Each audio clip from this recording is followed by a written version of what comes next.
The next application of the op-amp is called the non-inverting amplifier, where from its name non-inverting, we are going to connect the source that we need to amplify to the non-inverting terminal, to the positive terminal or the positive input of the op-amp. So here, as we see, the circuit looks like this. The source here is connected through a resistor RG to the non-inverting input of the amplifier. That's why we call it non-inverting. And then here we have a feedback, and this feedback is important to make the linear region large a little bit, as we explained in the first op-amp lecture, with the resistance here called RS. Okay? The analysis of this circuit, basically, if the voltage here is VG, of course, we assume ideal op-amp, so IP equals IN equals 0 and VP equals VN. We'll see that since the current here is 0, IP is 0, there is no voltage drop across this resistance. And the voltage here, VP, will be equal to VG. So VP equals to the source voltage VG. And hence VN is also equal to VG. So since there is no current here, there is no voltage drop here, and the voltage of the source will be the same as the voltage VP. So the voltage VP equals to VG. And also we know from the ideal op-amp that VP equals to Vn. So the voltage here, Vn, is also VG. So we know now that the voltage here is VG. Now we have a circuit like this.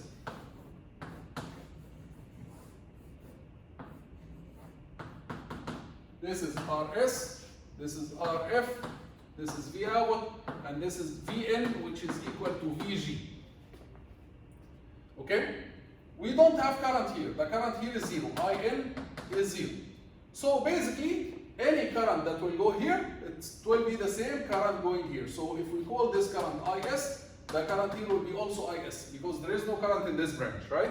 So what is the current IS? The current IS equals this point minus this point, the voltage here minus the voltage here over RS, and VG minus 0 over RS. The voltage here is VG. The voltage here is ground, 0, over the resistance RS. So IS is VG over RS. Same current, IS, is the current here. So IS will flow here and here. The same current. So now if we want to calculate Vout equals, according to the basic circuit rules, Vout equals this voltage, okay, multiplied with this voltage plus the voltage drop. Or you can say that Vout equals 0 plus the voltage drop here plus the voltage drop here. So Vout equals, let's start, let's take this loop. Vout equals 0 plus the voltage drop here, 0 plus the voltage drop here is IS RS plus the voltage drop here, which is IS RF. But IS is equal to VG over RS multiplied by RS, plus IS is VG over RS multiplied by RF. So here RS will cancel with RS and we'll get VG plus VG multiplied by RF over RS, and we can say now that Vout equals VG multiplied by 1 plus RF over RS, and the closed loop gain now, which is Vout over the source voltage, will be 1 plus RF over RS. Now, as you see, the closed loop gain here is a positive gain, because this is a non-inverting amplifier. It doesn't invert the input voltage, right? There is no negative sign. That's why we call it non-inverting amplifier. And this is because we connect our source to the non-inverting input of the op-amp. So the gain here is Vout over the source voltage VG. It will be 1 plus RF over RS. This is a very well-known format for the non-inverting amplifier. Of course, this is assuming linear region.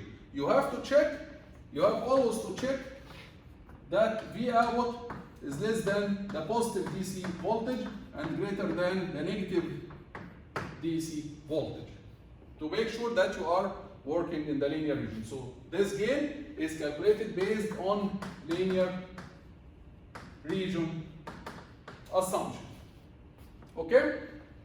So this is called the non-inverting amplifier. This is the relation between the output and the source voltage and a closed loop gain assuming linear operation.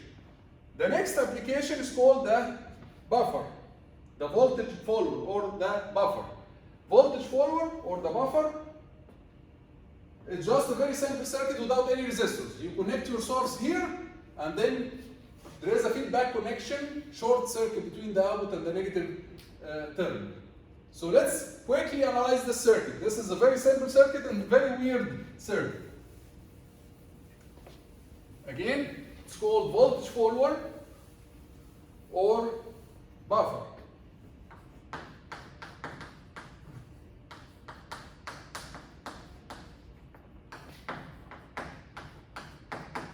And I'll explain why we call it like this. But now, under this connection, this simple connection, there is no current.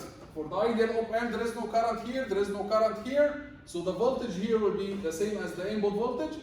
The voltage here will be the same, Vn equals Vp. So the voltage here will be V input, and the output voltage will be equal to V input. So basically, since the current Rn equals Ip equals 0 and Vp equals Vn, you'll find that Vp is Vi, okay? And Vp equals Vn, so the Vn equals also Vi, the source voltage. And this is a short circuit, so V output will be equal to Vi, the same as the source. So here, the voltage follower, in the voltage follower, the output is exactly equal to the input. V output, the output is equal to the input, exactly. That's why they call it follower, voltage follower, because the output follows the input. If the input increases, the output increases with the same amount. If the input decreases, the output decreases with the same amount. So that's why they call it voltage follower, okay? But what is the benefit of this circuit? I could have brought just a wire and I connect V input to the output and it will do the same job, right? If I brought just a wire to connect the input to the output, it will do the same job exactly. In the wire here, V output equals V input, right? So it will do the same job. So what is the benefit of this? What's the benefit of this circuit? The benefit of this circuit is very huge, very important benefit. Why? Imagine that you are going to connect a source, a voltage source, with high internal impedance. Imagine that you are going to connect a voltage source, Vs, with high internal impedance, Rs, very high. You want to connect it to a load, your computer or your TV load that has a small impedance, small resistance. As we explained before, if you connect it directly, if you use a wire and connect it directly, most of your source voltage will be lost on the internal impedance, and only small voltage will go to the load, right? So in cases, and this will happen a lot of time, you will see this situation many times, that you want to connect a source with high internal impedance.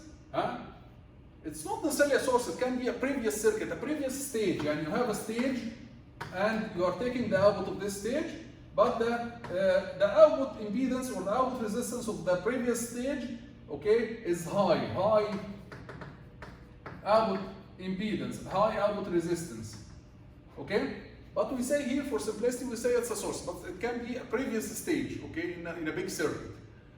So if the internal impedance or the output resistance of the previous stage is high and you want to connect it to a small resistance, you'll find, to a small load resistance, you'll find that most of the voltage will be lost in the internal impedance and only a small part will go to the load. So this is if we connect it using a wire. But if we connect it using the voltage follower, or what we call the buffer, what will happen is, so if we remove the wire here, and we put the buffer, or the voltage follower, like this, what will happen is, The source will see here infinity input impedance. The input impedance here equals infinity. The current will be 0, right?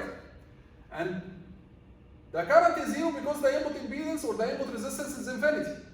And since the current is 0, there is no voltage that will be lost here on RS. So all the voltage Vs will come here. All the voltage Vs will come here. And then the voltage Vs will be transferred here by the virtual short circuit, and Vs will come here. As it is, without losing anything. This is because of what? This is because the input impedance of the op-amp, it's infinity.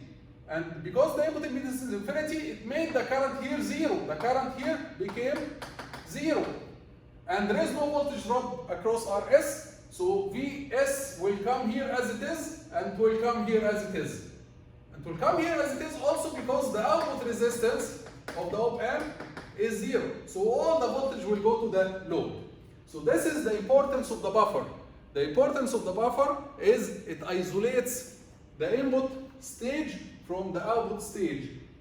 Even if the input stage it has a high output resistance, then it will see an infinity input resistance of the op-amp. So all the voltage will go to the op-amp, and then it will be transferred to the load as it is without losing anything. So this is the importance of the buffer to connect voltage sources or a previous stage with high internal impedance to a load with low impedance. Okay, and this is a very important circuit. We'll see some examples in the next video, inshallah. Assalamu alaikum.